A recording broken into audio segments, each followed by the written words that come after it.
Okay, hey everybody, we're back. Tailgaters. We were discussing things, but before I tell you what we were discussing, I'm Bruce. I'm with Marcus, with Darrow.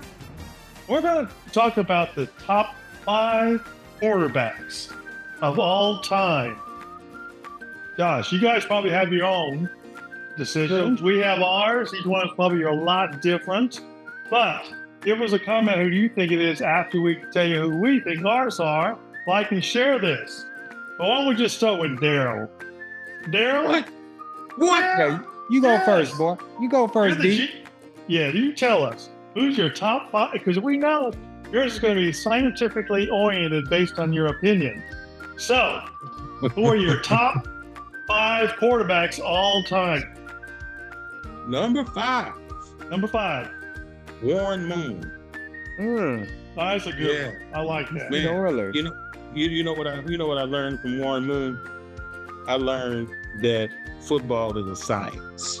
It's based on timing, rhythm, and the run. If you know anything about the run and shoot offense, which offenses today run something similar to it, but they don't call it run and shoot. And the reason why they don't call it run and shoot is because other teams have figured out how to stop it. The way you stop the run and shoot, because everything's based on timing, you bump the receiver at the line of scrimmage.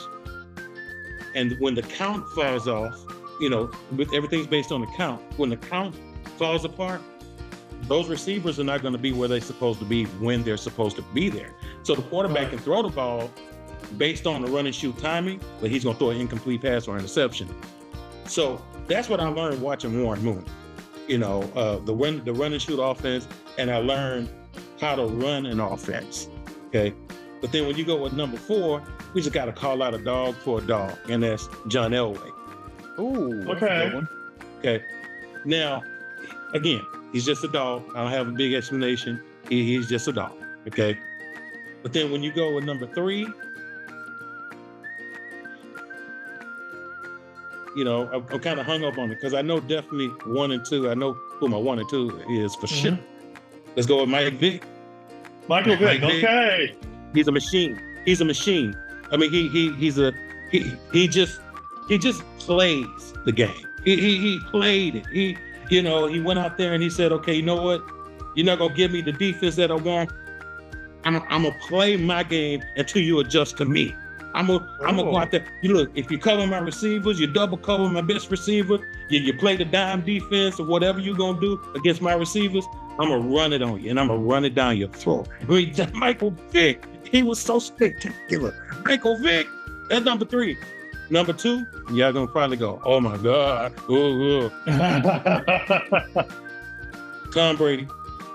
Oh, okay, you're right. Because statistically and based on all of the accolades and everything else, he stands at the top. He's number 1. But have to go with my number 1, my favorite quarterback of all time. And we already know it's Peyton Manning. Yeah. I even wore the Coach Blue for Peyton Manning. Peyton Manning. Because, like Warren Moon, he taught me something about football. He taught me that you can look out at the defense and you can change the play, not the overall play, but you can look at every person on the field and tell them what to do individually within the play clock, and they go out and perform based on what he told that one person to do. And you see him go out there, he's talking to everybody. He tell the receiver on the wing, do this. He tell the receiver on that in the slot, do this. I mean, he talked to every single player, every single play, and he tell them individually what route to run. And I'm sorry, I know we don't cuss on this show, do we? But I have to. Hey, Manning is a badass. That's the baddest ass quarterback I have ever seen in my life. Period. Okay, that's a good list. You know what? He was good. I think he revolutionized the game because you see everyone copying now, getting back there and pointing at everybody, and doing all that. So he's great. And in Warren Moon, I know it's a different league and you can't always do the leagues, but if he combine his Canadian league with his NFL numbers, no one could touch his statistics. Not like I said, not quite fair because it's not the exact same thing. But that guy, boy, he's incredible. He's incredible. I agree with you. All of them. But let's see what Marcus had. Marcus, who's your top five? Okay, so this is my top five. It's a subjective list, and I'm proud of it. There are going to be some names on here that we all know, but most people would not put some of these names into the conversation of the top Okay, that's a good or list. favorite. But I mean, these are the quarterbacks that, as I think about, my experience listening or watching the NFL over the years, they Uh-huh. they excited me, or they just really like just instill that passion. Okay, so now the one I'm gonna start with is Tony Romo, right? Yep, I said it, Okay, Romo, okay. not for the rings, but for the heart. The guy, he led with grit. He was a quarterback that commanded respect. He was a true leader in Dallas. And like there's this clip where he's just going around challenging everyone. Like, I just love that about Tony Romo. I just thought he was such a great quarterback. Um, my next one would be Dan Marino. Remember Dan Marino? Yeah, That guy had the quickest release in NFL history. When that man threw the ball, it was out instantaneously, right? He threw for like 61,000 yards, over 400 touchdowns in an era where defenders could actually hit. It's not that soft football we know today. And I'm saying that, I'm Joshua when I say that, but I mean, they could hit back then. He didn't have the rings, doesn't matter. He had that arm talent and the vision. And this is why I put him on my list. Another name you haven't heard in a long time, Steve Young. Oh, Yeah, remember that guy that yes, lefty with yes. the deadly accuracy and mobility before mobile quarterbacks were cool. That's He what did I think run. about when I think about Steve Young. He took the baton from Montana, and he didn't flinch, right? He led the Niners to a Super Bowl, and to me, he cemented his own legacy of excellence. I mean, the guy could throw at 60 yards or take off on the 30-yard run. I mean, he was like a dual threat before the term really even existed. All right. So now let's talk about my top two. This is where it gets a little objective, and I don't think there'll be any surprises there. Um, I think had he won last year, this would have definitely put him in the a strong contention for greatest of all time. He lost, so now there's some he's got to make up a little bit, right? But that's Patrick Mahomes, right? Magic, I mean, modern day Oh, magician. Patrick Nah, Mahomes. no look passes, sidearm throws. I mean, the guys out there playing NBA and NFL at the same time, off platform brilliance. He's already a three-time Super Bowl champ. He's a two-time MVP, and he's still relatively early in his career. So some would say, I mean, guy's still just getting started, but he's redefined the position with poise, creativity, and clutch play. I feel like he's almost transformed that quarterback position, kind of the same way Steph Curry in the NBA transformed the point guard position, and that's why you see now 7-footers shooting 3-pointers. But that Yeah, leads me to my number one guy. No surprise there. That's the man's, 7 rings. Tom Brady, right? yeah. 10 Super Bowl appearances, 3 MVPs. He is the GOAT in terms of resume more than any of that. I mean, he willed the team to win. Late round pick who became the blueprint for longevity, leadership, and legacy. And listen, let me say this, right? I mean, he is the GOAT of all GOATs. He is the GOAT. When you look at every professional sport, that man is the greatest winner of all time. And you can say when he was with the Patriots, he just had a great set of circumstances, right? Great coach, great Mhm. team, great culture, great crowd, great city. But that's one thing. He left to the Buccaneers and took them to the Super Bowl Yeah, and won first it. year. That said, it ain't the city, it ain't the coach, it ain't the players, it's me. It's Yeah. me. So aside from that, I'm sorry. I mean, the only thing I look at as a loss to him maybe it ain't really a loss given the circumstances, but that's losing Giselle. But other than that, other than that, I mean, the man is a pure winner from top to bottom, man. That's my guy. Oh, that's a good pick. Those are really good picks, you know? Really good picks. I like that. But like you said last time, here's the really best picks. Mine. I'm going to tell you mine. But I went away from science this time. I Okay. kind of like Daryl's opinion where he just says these are my favorites. You did that, Marcus. Now I'm going to just go with what I think from my gut. None of this science. So my number 5, my 5th pick.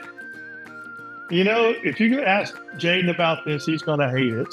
And now that you just picked, you know, Patrick Mahomes, I can see why. But my pick is old school. I'm going with Bart Starr for number 5.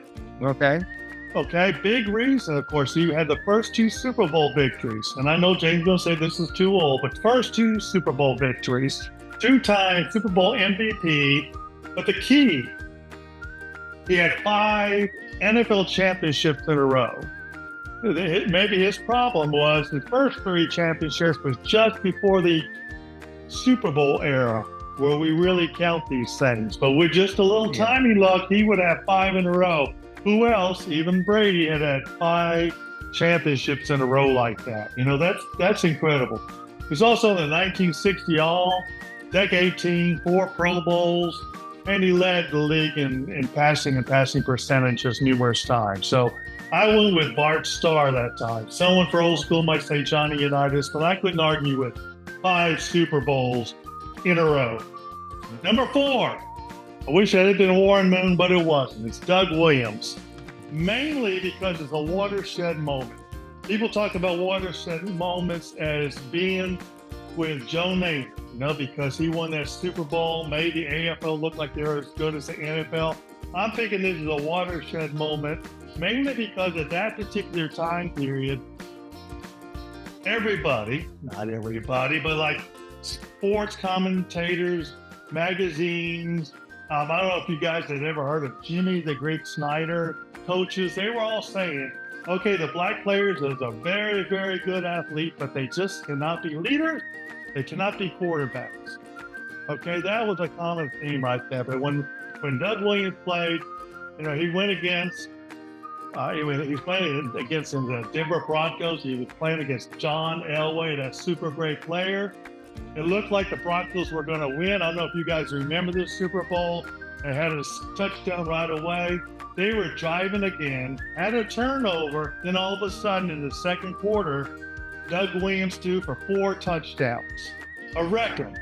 And 4 touchdowns in one Super Bowl, but there were 4 touchdowns in one quarter. I mean, he didn't have longevity. He had injuries after that and that wall. And I'm just calling it this because it's a watershed moment. Everybody else followed with it, and it shut down that conversation pretty effectively. So I'm doing it because of that moment. Okay. Number 3, I'm going with the guy that I just think is the best ever, but I didn't put him as number 1. But number 3 is Roger Staubach. Oh, I knew that was going to be on your list. Well, you know, he was a Heisman Trophy winner. Then he went off and fought in the war. Then he came back. He played 11 years. Good, but 11 years. He was in 5 Super Bowls in those years. Of course, he wasn't the starter in all of them. So he started 4 Super Bowls, won 2 of them. You know, he was 6 NFC championship game. He was the all 1970s decade team. And, you know, when he had the ball, you always knew you had a chance to win. So I'm going with Roger Staubach, number 3. I would like to put him number 1, but I put Peyton Manning is number 2. Okay. I mean, the guy is just a winner. And like Daryl said, I mean, the guy got back there. I think he revolutionized the game. Everybody's copying him now. He was with 2 Super Bowl champions. He was Super Bowl MVP, 5 NFL MVPs, 14 Pro Bowls, 4 times touchdown leader, all 2000 decade team. I mean, the accolades just keep going. So I'll put him at number 2. And my number 1, Tom Brady. You know, and I'm just going to echo a lot of things Marcus said. I mean, he was the NFL 2000 and the 2010 All-Decade teams. So 2 All-Decade teams, numerous NFL records, 15 Pro Bowls, 5 Super Bowls. He was in, 7 Super Bowl wins. He was in 10 of them. 10 of them. 5 Super Bowl MVPs. But I'm going to repeat what Marcus says. The key to me was people were saying, well, he's just got a system. That's what it is. He's just got a system. But when he went down to Tampa Bay, he won the Super Bowl. I'm not going to say that Tampa Bay's perennial losers, but they are. He made that team a winner, a Super Bowl winner. The next year, they were knocking on the doorstep. So, that solidifies him as number one MVP. Number one quarterback of all time. Yep. In my book. Yep. In Marcus's book. Not Daryl, but close.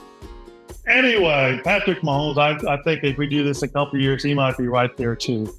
Anyway, what do you guys think of it? Anything you want to change? After hearing my brilliance?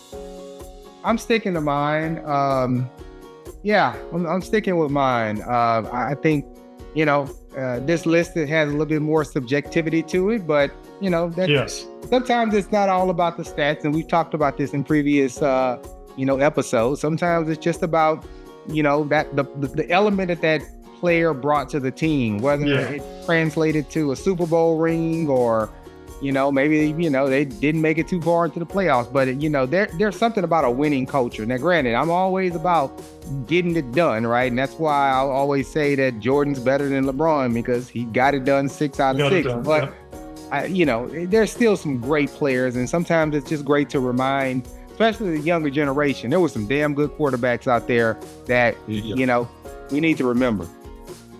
Well, in the future, Patrick Mahomes may have to slip up to my number 3, if not higher, and move some of these guys down. But you're right, that guy. He would have won this. I don't know what happened to him, back in February. But if he would have won that, he would have put him close to Brady. Not necessarily at Brady level, but he would have been in that next tier. Losing in the way they lost to, because it was a blowout. Yeah, really that definitely set him back. But we'll see. They may, too much Taylor Swift attention on that team last year. What do you think, Daryl? Any last words? I just wonder if when we talk about Mahomes, we often talk about systems. We talk about great players doing what they do. Like you mentioned, Brady, he left New England and went to Tampa and won a Super Bowl. I talked about, the Cowboys offensive line when Emmitt Smith was running behind those big fellas and they made him a superstar. Got it? But now look, here's the question. Is Mahomes the one that's creating the system that's great in Kansas City? Or is it just a system that someone else created in their organization? Because look at it like this. They are dropping wide receivers, wide receivers into those slots. And they're getting production every single season. And not only that, but think about this. Bro, I would hate to be a running back in Kansas City. Bro, they move on from running backs every 5 or 6 games, bro. For no apparent reason. So is this Mahomes' system or is this Andy Reid's system? Because can we take Mahomes and send him, I don't know, somewhere, and he do the same thing he's doing now, which is what making an offense look great? Or can we put Marcus in Kansas City under this system and make it look great? What's I think I'm going on injury reserve the first game. I think you have a good point. Some of these guys, Brady proved he can win in multiple teams. Manning proved he could win in 2 different, teams. I think Staubach could. Bart Starr, could he have? I don't know, because he was under the Vince Lombardi system too. So, it's hard to separate the two. You're right. It's a very good point. But at the same time, they came about the same time.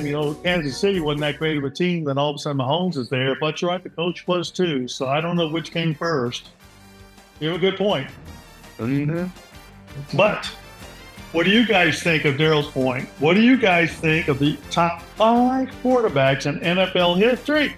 Leave us a comment, let us know, like and share this, and tell everyone else we've got the correct opinions. Anyway, we'll see you next time.